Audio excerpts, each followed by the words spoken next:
Once again, the earth beneath you crumbles as a convoy of black trucks rumbles into your town. The psychopathic riders are back, and they're just this way at the Dim Carnival.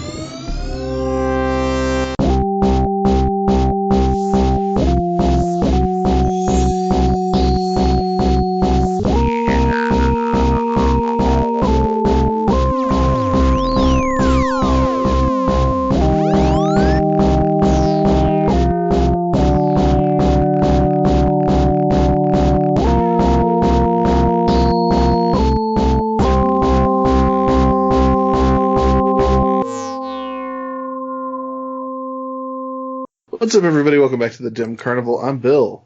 I'm Steve. And I'm Ryan. We hope you missed us.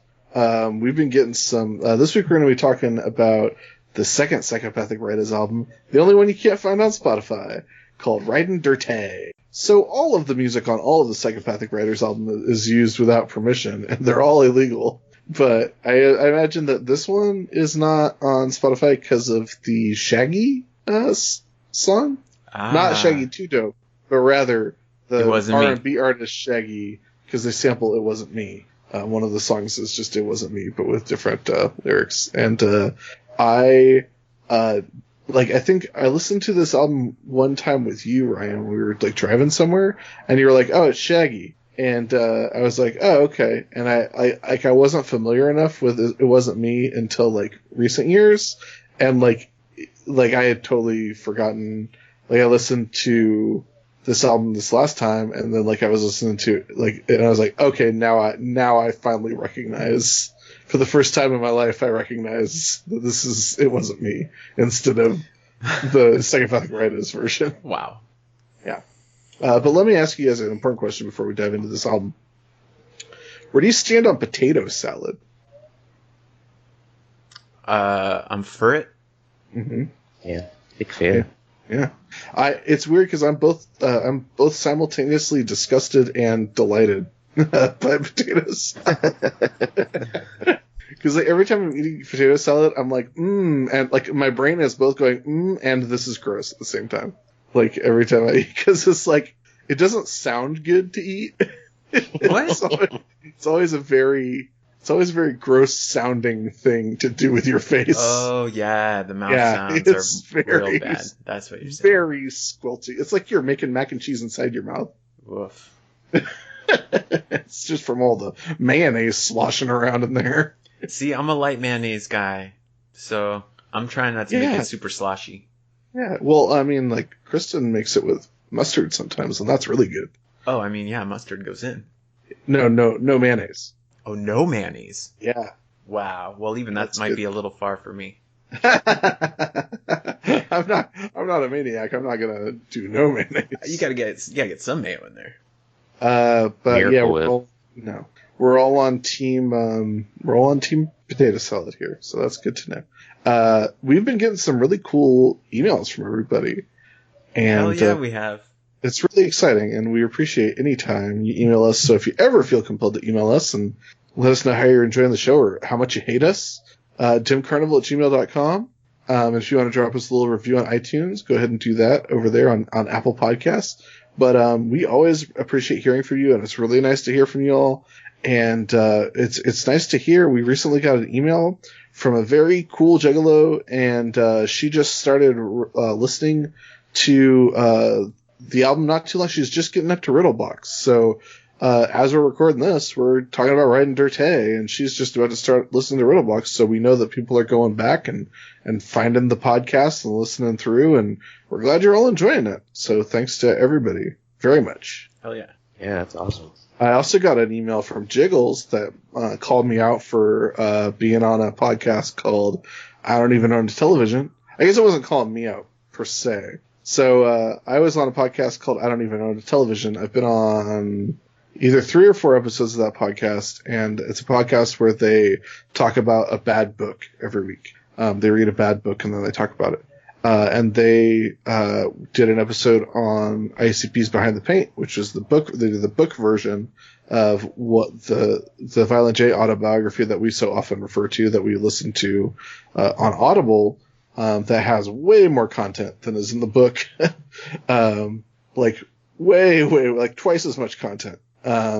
So I joined them to help them talk about the ICP book, and I talked about their mostly about their wrestling careers. And Jiggles was like, I listened to this podcast that you were on, and you did a good job backing up ICP, but these guys were real jerks about hating ICP.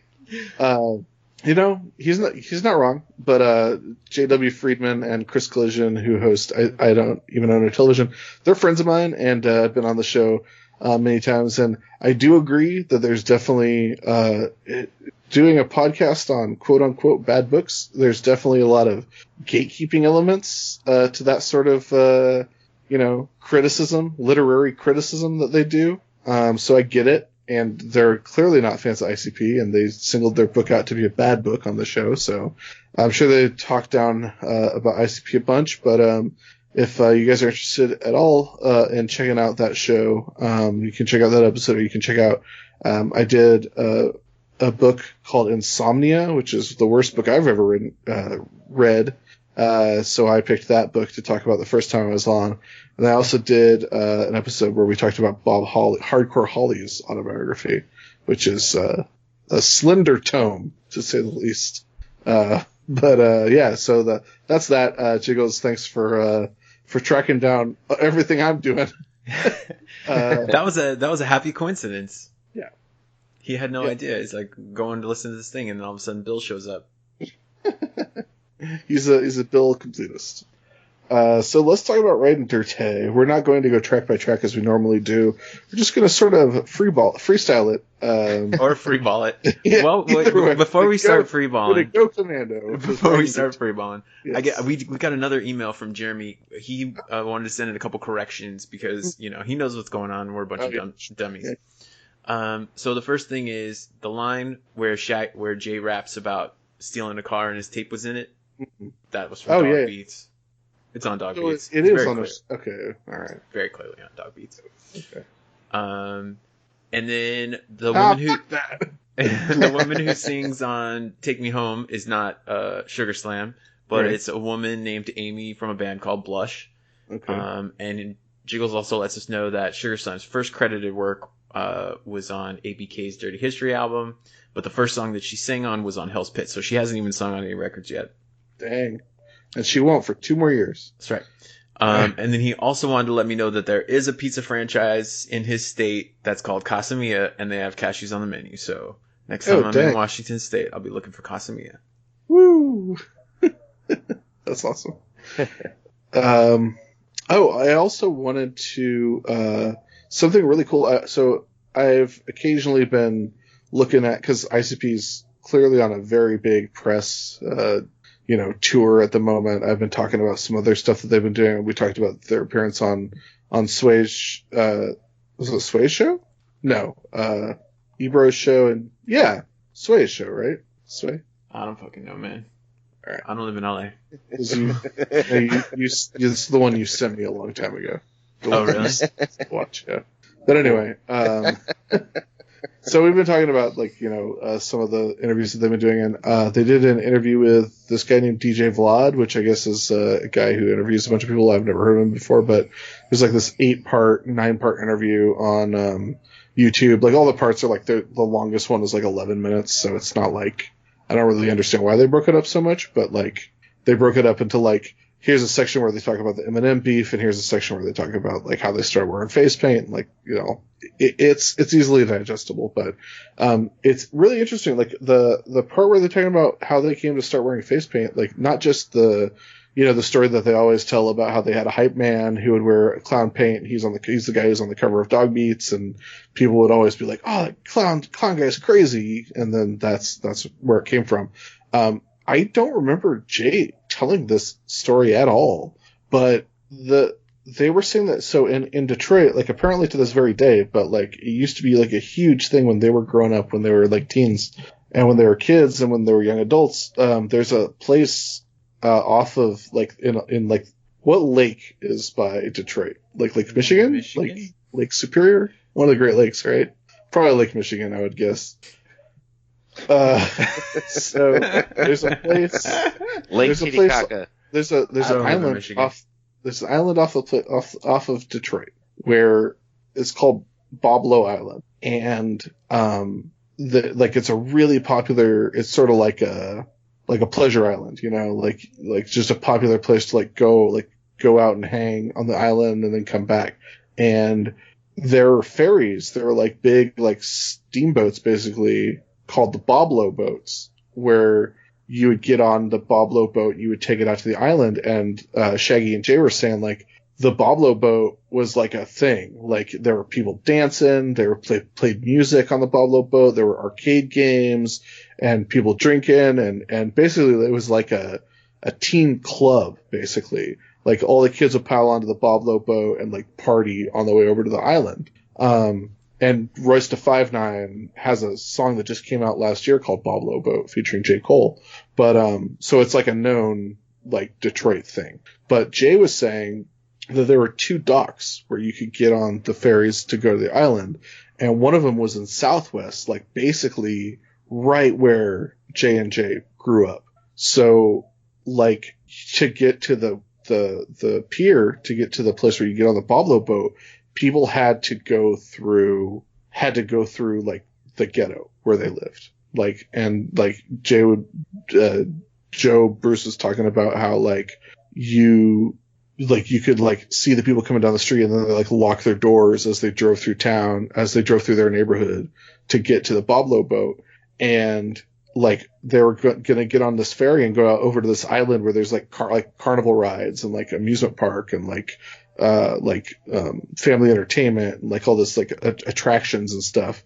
And like they would roll through their hood and like gawk at like the crackheads and like the drug dealers and like the scrubby little kids on their way to the ferry. And to Joe and Joey, they were like basically like they felt like they were part of the attraction. Like they were the sideshow that you had to deal with to get to the party. And I thought that was like super interesting and poignant. And I'd never heard that story before, I don't think, on the book or anything. Like, had you heard that story before? No? No, I've never heard that.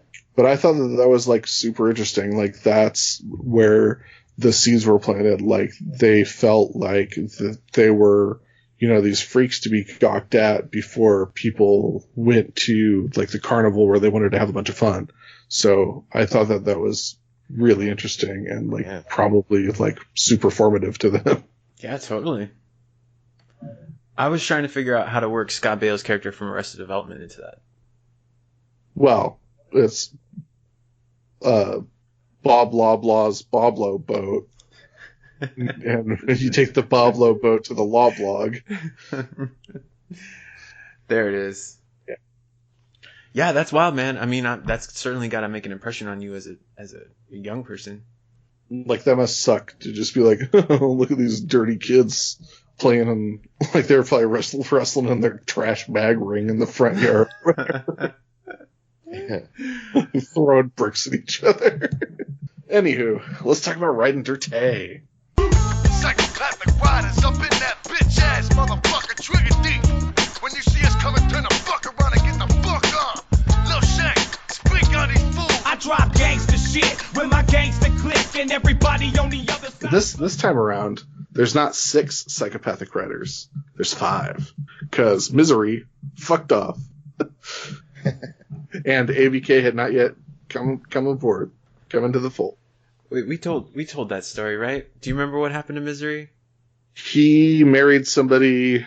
There was like a scandalous Jump love Steady's- triangle. Something? Jump Steady's sister? He Jump married? Steady's wife's sister. Jump Steady's sister would be Valentin's sister, so not her. Right. And he ran away. Gave up a record career for a lady. Gave up that lucrative tertiary psychopathic records recording. Yeah, Twin Gats, not on this one. You can tell from the personnel list on the Wikipedia page, which is helpful. Yes. I wouldn't say he's missed.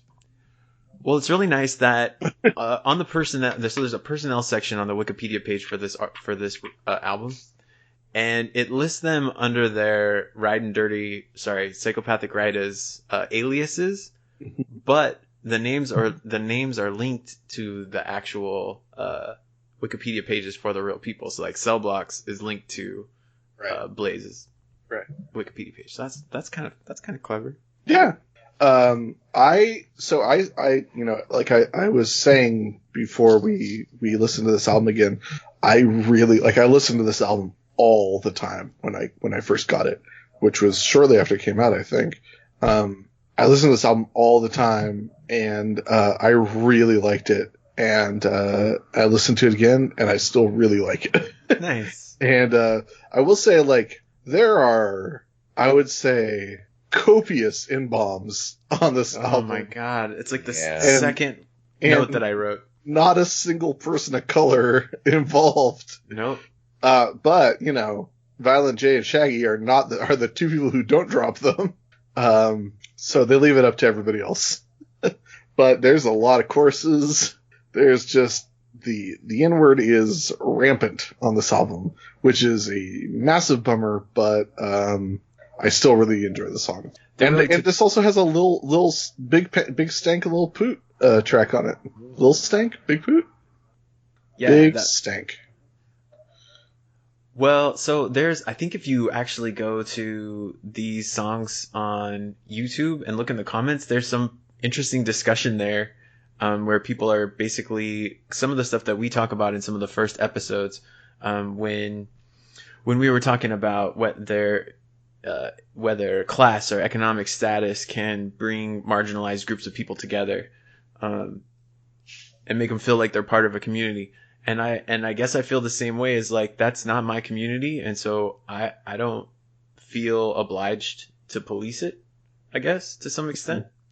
I have to feel like, okay, so what I wanted to talk about was World Star Hip Hop debuting ICP Cypher with Cage and fucking DJ Paul. DJ Paul, yeah, he's on there. Bunch of dudes. Yeah, Ouija Max on there too. Yes. And that is like, it's so interesting to me because, I haven't been paying that close of attention to ICP for a lot of years, and now we've been doing this, and I start to see, so we've been doing this podcast for a year, and in that last year, there hasn't been any love from any like respectable hip hop outlet shown towards ICP, right? I can't think of one example. I think if it had happened, then we would have talked about it. Yeah. So, I don't know. I'm not saying it's a huge thing, but like, you were just talking, Bill, last week, I think, about how they're kind of backdoored their way into being respectable once they embrace that they're this like old school sound and they're not trying to always be on the cutting edge or whatever. They've been doing it for so long that they just been kind of brought in. Yeah, this press tour, like the last 2 years, but like this Fred Fury press tour, like they are finally getting like massive respect from people. And like before the DJ Vlad interview, like he's like, these are, I'm talking to hip hop legends, ICP, and they're both like, oh my God, that no one ever says that, like that never happens. Like, we're honored to be here with you because, you mean a lot to the hip hop community, and it means a lot that you would have us on and talk to us. So like, they're getting a lot more respect than they normally get, which is really awesome. So like when I listen to these songs and I hear the N-word, it bums me out. And when I sing along with the song, I don't say that word. Mm-hmm. And that's my choice, right? That's that's me and what's going to make me feel comfortable. This thing's out there and it is what it is. Like, these guys are very upfront about who they are and what they do. And this, I think, is them really just, one of the comments that I wrote is that it makes it feel like, to me, this album, and especially when there's the tracks where they're saying the N-word a lot, it makes it feel like really obvious that they're wearing a costume, that they're like doing a performance in a display. And to some extent, I have to feel or speculate that that's part of the reason why it's not pushed out or marked as being bad by the community, because it's this kind of like, they know that, I guess my assumption is that they understand that these people love this stuff, and that they're they're doing a performance or they're parroting other sounds of people from this genre of music because they want to be part of it because it means something to them. I don't know. I feel like if people had a real problem with it, then they would address it. But I don't know, maybe that's like an arrogant position. So I apologize if I'm saying anything that offends anybody. No, I think that that's accurate. Like, well, I think that it's doubly unfortunate that they choose to like wear masks when they're in Psychopathic Rydas because Twisted and Blaze have never not dropped the N-bomb on their on their tracks. So, and they're the only three who do so on this album. But I think the fact that like, Jay and Shaggy are part of the album and that they're all wearing disguises, like ICP is always wearing a disguise, but this is a disguise for ICP. Like, I think that that's definitely worth mentioning. Like, they are offering an additional level of detachment from this. This isn't really us, but still, they've also played. But they've also played on songs where they are ICP and other people use the N-word that were white. So I think for them the biggest thing is that they can proudly proclaim that they never say it. Right, and they don't. Their music, yeah. But they're not mad about it on their record. Yeah, but like what other people do, that's their art, and they're not going to censor their art, I guess, and they're just going to deal with the situation, however, you know what I mean? Like if it was even ever confronted, kind of a thing, and they can always go back to their mainstay of, yeah, I agree with you, but those guys are those guys. So how did you enjoy the album there, Steve? Oh, it was really good. I had actually heard one song before, which was Never Gonna Quit. Well, me and 4-4, we like riding on your set, leaving enemies plugged up and sidewalks wet. In the neighborhood out there that don't know me, I'm in a black Navigator 2003. John Walsh couldn't see me on America's Most. Believe the motherfucker hanging. When I started hearing that, I was like, oh, I've heard this song before, and I was really loving it, and then all of a sudden the chorus, and I was like, oh, man. And I'd forgotten about that, and so it actually made me have a hard time enjoying the album, to be honest, and it sucks because I really, really loved it. I mean, like, I felt like most of the songs on it were hard-hitting songs, like they really picked good songs to copycat and do their thing with. Compared, because like the other album, I felt like I was kind of bored through most of it, where this one I didn't feel that way. Yeah, I feel like this is a massive step forward from the first, like, with the exception of the opening track, because I don't think, basically nothing on this album can touch Dumpin' really, but, like, I think that everything else on the album is better than anything else on Dumpin'. I feel like it's just a huge step forward from the first Psychopathic Rydas album. Hell yeah, man. They really figured it out. Yeah.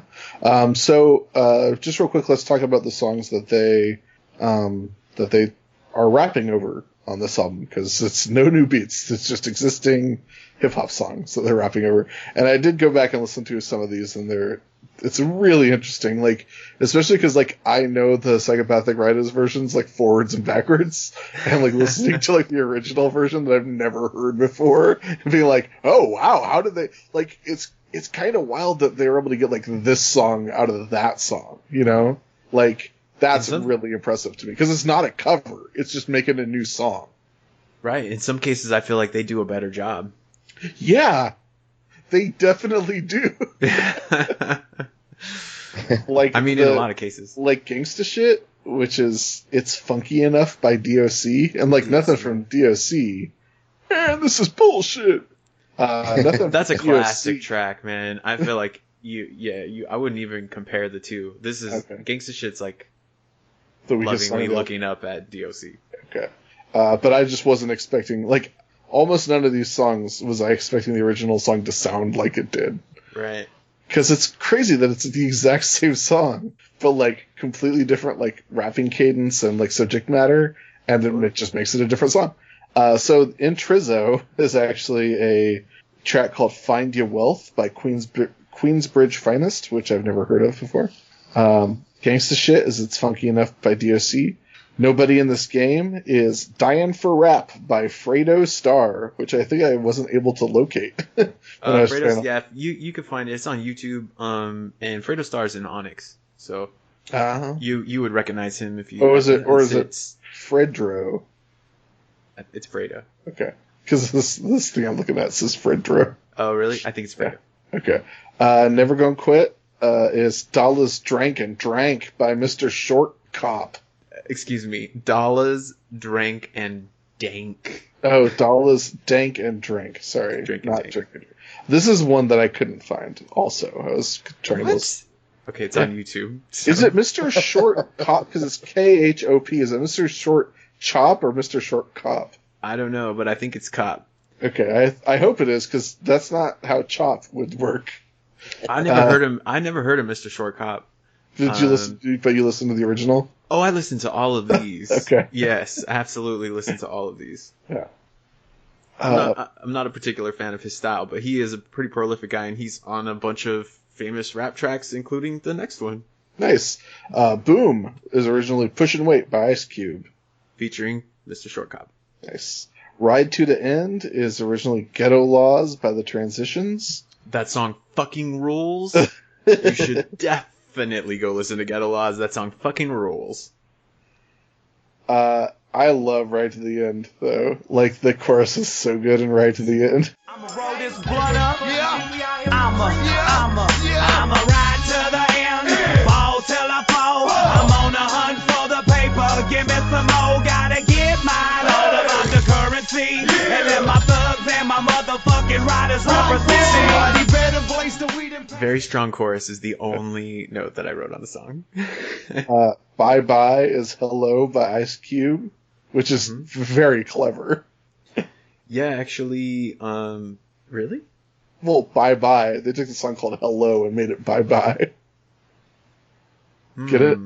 Are you sure about that? I got a different sample or a different track that one's from. Oh. It's a cool G-rap song. Huh. That was produced by Dr. Dre. Cool.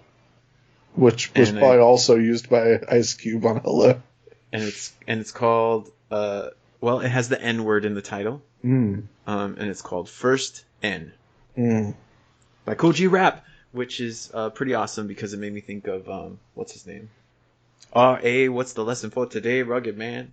Yeah, R.A. the Rugged Man is incredibly talented, like stupidly talented. Well, he's got on that song what's on Lessons, his track Lessons, which I recommend you guys go listen to. He talks a little bit about his history and other people coming up.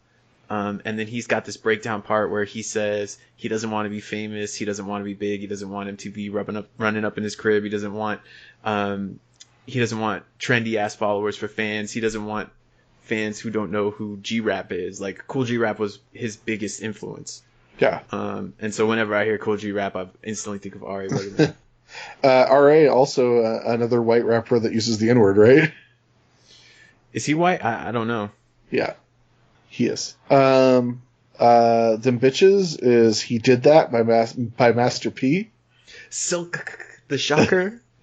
Oh, I think now's a good time to discuss the cover art of Ryden Dirtay, which is definitely a No Limit Records style album cover, and it's amazing. I love it a lot. No Limit was teaching everybody how to do things in 2000, 2001. It's an Escalade on a gold pedestal on top of a pile of money and gold bars, which has a platter of shrimp cocktail surrounded by diamonds and stone ice. And then a bottle of Shandon, which is just like, the shrimp is just what makes it. Oh my god. You know what? I didn't even notice that those were shrimp. I'm eating steak and shrimp while y'all bitches eating Happy Meals. And then it's like space and explosions or something behind it. Yeah. Really great album cover. Yeah. The shrimp just kills me every time. It's so good. Because, like, that's their idea. That's their idea of opulence, is people who can eat shrimp. Hell yeah, Which is, like, it's accurate. Yeah, it's like that scene in Way of the Gun. It's really gross. Yeah. It's like that scene from Prince Nana. What do you know about shrimp cocktail, huh? All right. There It Goes is Here It Comes. Again, very clever. That's a good one, yeah. By MC Search. That's not the guy from Third Base, is it? It sure is. All right. Ryden Dirtay is It Wasn't Me by Shaggy. Ride Out is Ride Out by Murder Mill and Hot Boys. Hot Boys. Hot Boys. That's good. Juvenile. Thumpin' is Take Heed the Word of Brother by X-Clan. Also, another really great song. Highly recommend it. They did an X-Clan track on the first Psychopathic Rydas album, if I'm not mistaken. I know X-Clan has come up before on this, or they've sampled X-Clan before. Yeah, I went down the rabbit hole of that kind of like Afrocentrist 80s rap rabbit hole. YouTube. It was good. And then Murder Follows Me as B&K by Bone and Eazy-E. You know what? Thank you for doing that, Bill. I appreciate that, because I didn't know all of those. And also, one of the things that I like to do is look up the sample information and listen to those tracks, because I've gotten to listen to a bunch of great bands like Gong. But what's great about this is you get to go listen to these tracks and hear the rappers do them, and then you also get to find out what songs they sampled when they did those, and then you get to come across Foster Silvers, who wrote Misdemeanor, which is the song that DOC sampled, and it's funky enough. I like Foster's Freeze. Shit, what are my favorite ones? Oh, okay, so Heed the Word of the Brother, the X-Clan song that they sampled for Thumpin'. The main sample is that, and that is a song called The Smurf by a guy named Tyrone Brunson. And this is a guy who plays the bass guitar, and he's like the lead person. There's no vocals. It's all of his tracks are instrumental, and he's just wailing on the bass. So you guys should go check out Tyrone Brunson. Speaking of bass, just randomly, because I've heard it a couple times in the past couple days, just being places, the bass line on Car Wash is fucking incredible. The song Car Wash. Working at the car wash. I know the song. I can't hear the bass line in my head, but bass line. That's right. You can't, because it's incredible. It's gonna knock me on my ass. Yeah, it is. But I just wanted to make sure I mentioned it, because I can't even remember what song it's in at this point. But I just want to make sure that this episode doesn't go by without me saying, I'm gonna sever your head and send your mama your eye. That's in my notes. Or cut your head off and send your mama your eye. It's good. That's it. I want to know which tracks you guys liked. I love Never Gonna Quit, despite its awful chorus. I love Right to the End. Like, the chorus is just singable. It makes you feel good. The verse of Never Gonna Quit is featuring Lil Poot is maybe my favorite song about weed. Like the first, I feel like for me, like the first like 7 or 8 tracks are pretty solid. But my two favorite tracks are Never Gonna Quit and Right to the End. And then maybe those are my two favorite tracks, like by far. What about you, Steve? Well, I'm like Bill. I'm like Bill. It Never Gonna Quit. I had heard that song before, and I had really liked it in the past, and so I would say that would be my song. And then Bye Bye was the song about sending Nice. Mama Your Eye, and I really like that song too. So those are probably my two favorite. You dance with the devil, then your ass get burnt. Affiliation, gangbang professional. Meaning your murder was intentional. Your mama gon' need therapy when you die, cause I'ma sever your head and send your mama your eye. But there were a lot of good songs that I liked almost as much as those, but I mean not all of them, but yeah, there's just a lot of good stuff. I would need to listen to the album a few more times to really like pinpoint, because a lot of it kind of blends in my head together still. And even Bye Bye is awesome for a lot of reasons, and I think that's the one where he says, John Walsh couldn't see me on America's Most. I'll leave a motherfucker hanging off a telephone post or something. Yeah. But sorry. Wait, is this no, this isn't it's Dumpin' where Shaggy talks about leaving you open and burning like a case of gonorrhea, right? Yeah, that's on Dumpin'. Yeah. The track Dumpin'. Right. No, Bye Bye's where he says Tracy Lord's vagina.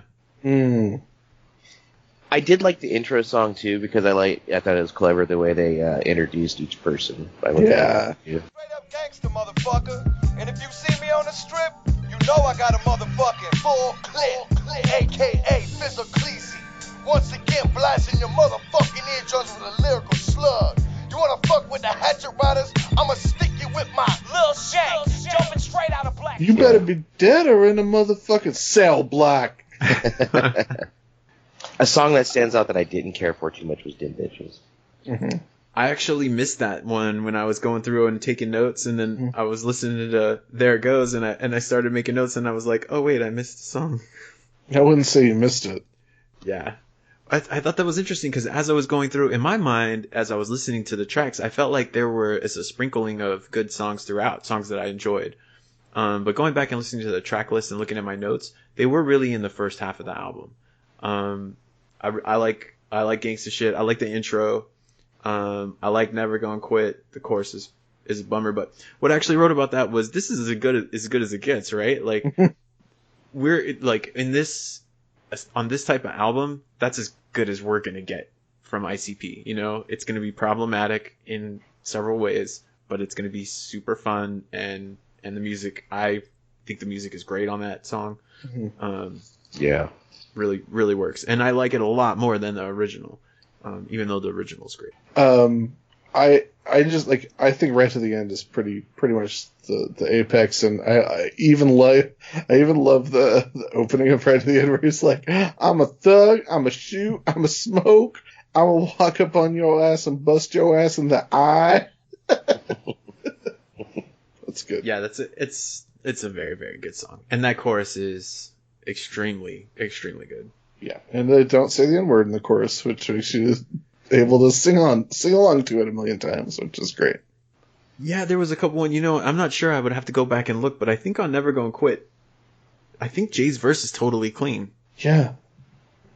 Because it's great. And it's good. Yeah. Yeah. Jay's pretty fucking solid on this whole album as far as I'm concerned. Yeah, I think he's having a really good time on this album. I feel like if every verse on Gangsta Shit was as good as his verse, then it would be as good as Dumpin'. Mm-hmm. I think he's great on that track. Well, me and Fofo like riding on your set, leaving enemies pumped up and sidewalks wet. Sidewalks wet. Oh, that's where he says John Walsh is in Never Gonna Quit, not in Bye Bye. Yeah, he does say Big Bang be the name sniffing cane off titties. Mm-hmm. I guess titties isn't dirty. No. Or cocaine. Well, he does say leave a motherfucker hanging off a telephone post, so not. Oh, okay. Yeah. I also love the I ain't never gonna quit, I'll ride a black wheelchair.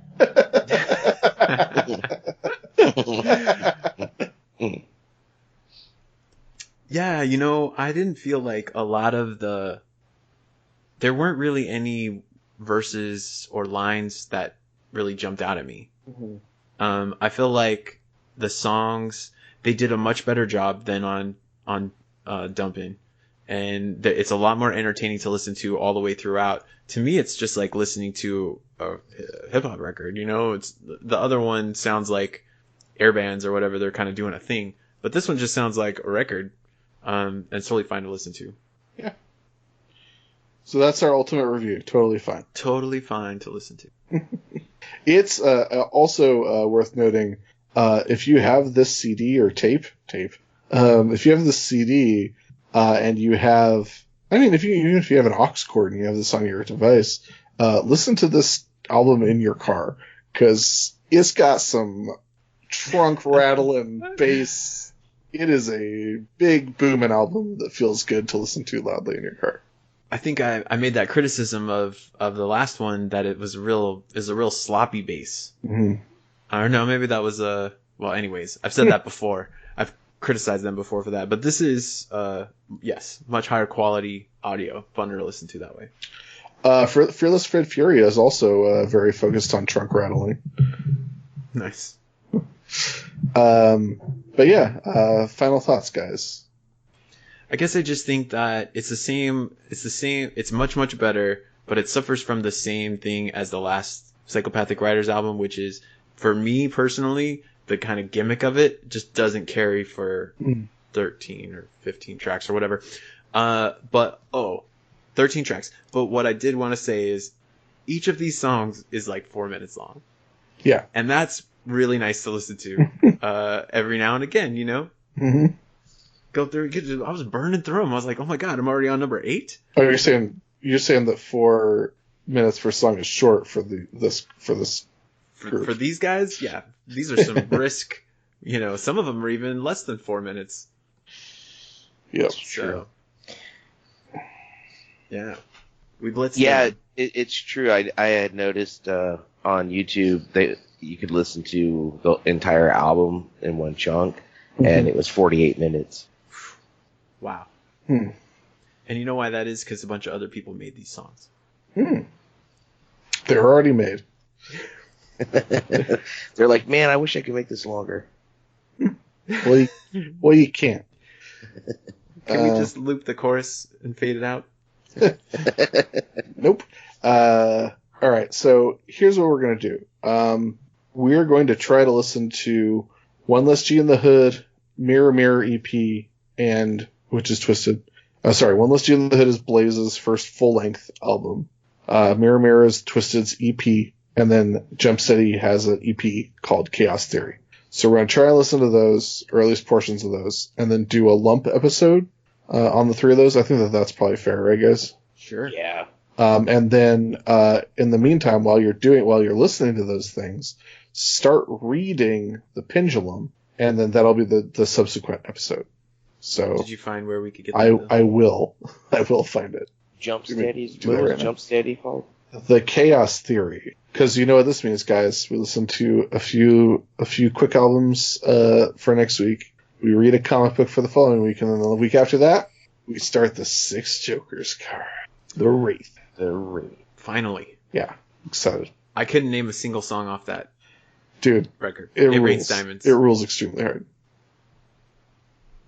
Yeah, I'm ready to listen to it. I haven't listened to that song in, oh my gosh. So now we were just talking, Bill, how it's the 25-year anniversary. Oh, yeah. Ringmaster. Yeah, last week was the 25th anniversary of Ringmaster. That's crazy. And that's how long it's been since I've listened to the 6 Jokers card. It's funny how 25 years. Nice.